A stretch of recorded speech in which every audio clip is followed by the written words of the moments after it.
all ages, Stayward Network proudly brings you Cards Subject to Change with Hassel.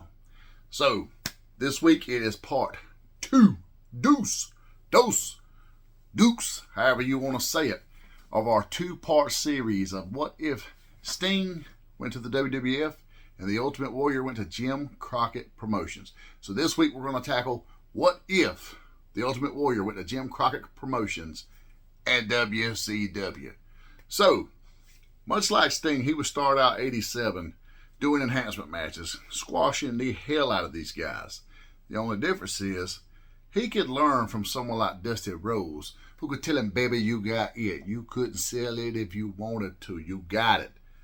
Maybe with the kind Dusty Rhodes taking him under his wing, he would pick up some things and start to care about his craft a little more. And let's face it, working with the likes of Ric Flair, Tully Blanchard, Barry Windham, Arn Anderson, some real technicians, he might have honed his craft and not been as reckless in the ring. So that's how we're going to go on this path. It's going to be the ultimate what if he gave a shit and didn't become the guy that holds companies up for money. What if? So, let's begin. What if after a series of enhancement matches, the Ultimate Warrior does a surprise victory over none other than the television champion, Tully Blanchard? That's right, people. On an episode of WCW Saturday Night, he will be the surprise opponent for Tully Blanchard, who is not expecting to face a real opponent. During this contest, he will squash Tully Blanchard, a great technician, in a matter of 2 minutes, winning the World Television Championship. They would begin a feud over the next month or so that would be bloody, and they would have a bloody World Television Championship contest in an I Quit match, in which the Ultimate Warrior would come out on top victorious. He will fuel the rocket ship, so to speak, and retain the World Television Championship.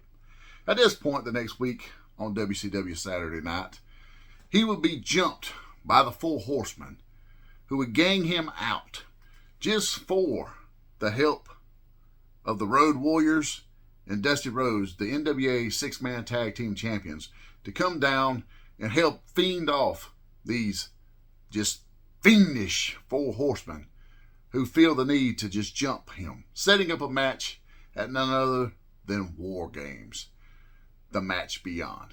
At War Games, we would have the Ultimate Warrior, the Road Warriors, and Dusty Rhodes, the American Dream, with Precious Paul in their corner, versus the Four Horsemen, Flair, Tully, Arn, Luger, with JJ in their corner. In a great bloody matchup back and forth where everyone gets color. Barry Windham will be, Lex Luger will be the one to scream, I quit, losing the fall for the Four Horsemen. So, where do we go from there? What if this sets up a match at Starrcade with the Great Muta, who is the Pearl of the Orient, who has Gary Hart in his corner for the World Television Championship. He challenges an unbeaten Ultimate Warrior. During the course of the contest, Gary Hart would distract the referee. What if at this point, Muta sprayed the black mist into the Ultimate Warrior's eyes, blinding him, paralyzing him, allowing Muta to pick up not only the 1, 2, 3, but the World Television Championship? What if? What if then the Great Muta was to begin?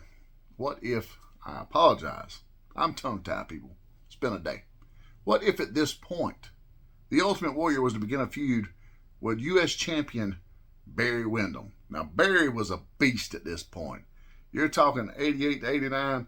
Barry Windham was on a level with nobody else. He was here by himself. He was a stud, folks. So if you don't know what I'm talking about, go back and check it out. Barry was a man. What if, though, at this point, we begin a U.S. title feud with Barry Windham and the Ultimate Warrior, where the Warrior were to come out on top? What if? What if over the course of the next several months, he would just be bashing people left and right, defending the U.S. Championship like no other.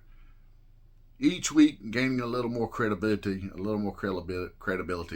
and just getting sustained and getting non-green. We're getting a little less green around the Warrior gills here, folks. However, what if at the 1989 Halloween Havoc, Lex Luger would challenge for the U.S. Championship against the Ultimate Warrior? What if, with outside interference from the Nature Boy, Ric Flair, member of the Four Horsemen, Lex Luger comes out on top? He wins the U.S. Championship. But in doing so, Flair gains the anger of the Ultimate Warrior, who chases him off. He has drawn his attention away from the U.S. title and onto the big gold belt. What if? What if at Starrcade 1989, we have none other than the Ultimate Warrior versus the Nature Boy, Ric Flair, for the NWA WCW World Heavyweight Championship? What if? What if on this fateful night at Starrcade, the Ultimate Warrior wins his first major world championship? What if? Obviously, the Road Warriors, Dusty, all the faces will come to the ring, hoist him up onto their shoulders, making him their guy. What if? What if early 1990, Flair and Muta form an alliance, turning on Lex Luger, of all people, who has cost Flair things in the past. He cost him War Games. He's dropped the ball a few times, and even though he's a U.S. champion, Flair has had enough. He turns on him. At this point, Arn and Tully have run to the WWF, so Flair needs all the allies he can get. So the Brainbusters are at the WWF with Bobby the Brain Heenan. So he is out of people. He turns on Lex Luger, sides with Gary Hart and Great Muta. They gang him out. But who makes a save on this episode of the Power Hour? None other than the Ultimate Warrior, the WCW World Heavyweight Championship. What if over the course of the next few weeks, Lex Luger and the Ultimate Warrior form an alliance, making a bond? I mean, they're two big, beefy guys.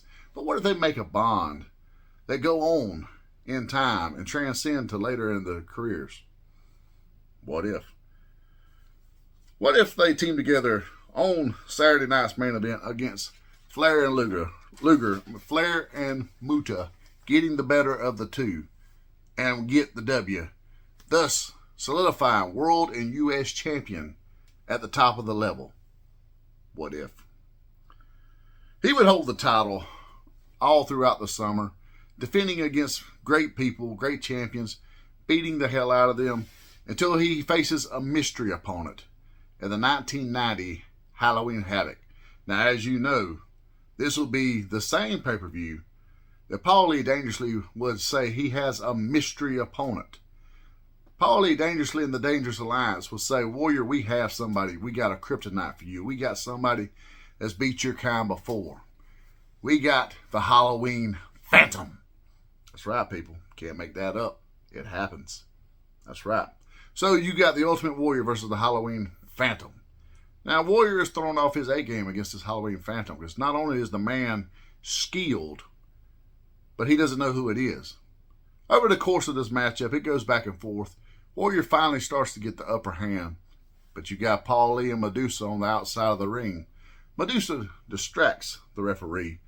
Paul Lee busts the Warrior over the head with that giant cell phone he carried in the early 90s, allowing the Halloween Phantom to put the rude awakening on the Ultimate Warrior, thus letting him cover him for the 1, 2, 3. That's right, people. The Halloween Phantom unmasked, and he's none other than Ravishing Rick Rude, who has just jumped from the WWF into WCW. What if? What if the next week on WCW Saturday Night, it is unveiled that due to lawyers and stipulations in the contract that Warrior did not read, he can never challenge for the World Heavyweight Championship again as long as Rick Rude holds this title. So then he has to shift his focus from the world title back into the U.S. title, who at this point is held by none other than Barry Windham. What if? What if he finally beats Barry Windham for the title, regaining it for the second time, only to then be lariated from behind by none other than Stan the Lariat Hansen. And if you're unfamiliar with Stan the Lariat Hansen, him and Vader had one of the most brutal matches of all time. Vader's eye coming out of his head. It's something to definitely go back and watch. Him and Luger even had a great series of matches for the U.S. Championship. Go watch this, people. But what if Warrior and Hansen then enter into a hell of a feud back and forth, setting up a bull rope match at Starrcade 1990. What if? What if at this point the Warrior goes over, he doesn't drop the title to him like you think he would. He becomes a dominant champion from early to mid 1991 with wins over Wyndham, Michael Wall Street, the Great Muta, and Michael P.S. Hayes. By June, he would earn a title shot against Ric Flair, who has won the title from Lex Luger. Lex Luger beat Ravishing Rick Rude for the WCW Heavyweight Championship just to turn around and drop it to Flair. What if? What if at this point, when Flair gets the belt back, Warrior says, hey, I got your number. Comes down the ring, starts shaking the ropes, does his thing, setting up a match between the two at the Clash of Champions. Ooh, now we're cooking, people. What if, at the Clash of Champions, he would dodge an attack by none other than stunning Steve Austin, who was trying to help out Ric Flair, dodging the title, letting the title hit Rick over the head, just for him to take a couple potatoes from the Ultimate Warrior, falling off the side. Warrior does a splash. 1, 2, 3, and new WCW champion, the Ultimate Warrior. Now, Ric Flair would shuttle off to the WWF at this point to go be with the Brainbusters, who are still going to be down there by this point. What if? Now, we know in all our other realities, by this point, the Warrior would be wanting to shake the company down for money. But not at this point. Not this Ultimate Warrior. This Ultimate Warrior would stay aligned with WCW. This Ultimate Warrior would go on to be their franchise player. He would be their guy, their Sting, their icon. He would go on to continue to feud with the Ultimate Warrior, with Lex Luger, Barry Windham, Stunning Steve Austin, the Dangerous Alliance, Rick Rude, all of these things. He would stay with him throughout everything. And then Hogan arrives, 1994. What if? What if when Hogan arrives in 1994, we finally get our first contest between the Ultimate Warrior and Hogan? What if? What if during this timeline, Hogan pulls his creative control and says, that don't work for me, I'm not laying on my back, brother. What if? What if at this point the Hulkster wins the World Heavyweight Championship?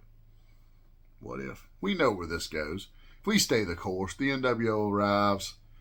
The Warrior will be the perfect antibody of the anti-hero against the NWO. What if? How does it go? Does him and Luger stay the course, becoming tag team champions? What if? What if once WCW is unfortunately dissolved? Because let's face it, no matter how good or bad they were going to be, Time Warner did not want WCW as part of their portfolio by this point. They were going to go under regardless of what they did. What if once the WCW is acquired by Vince McMahon and the WWF, we finally get two Blade Runners back under the same promotion? What if? Would they team together? Would they stand opposed from one another? What if? Drop a comment below. Let me know what you think. How do you think this would have played out? How would you have booked the Ultimate Warrior in WCW? Because you know the card is always subject to change.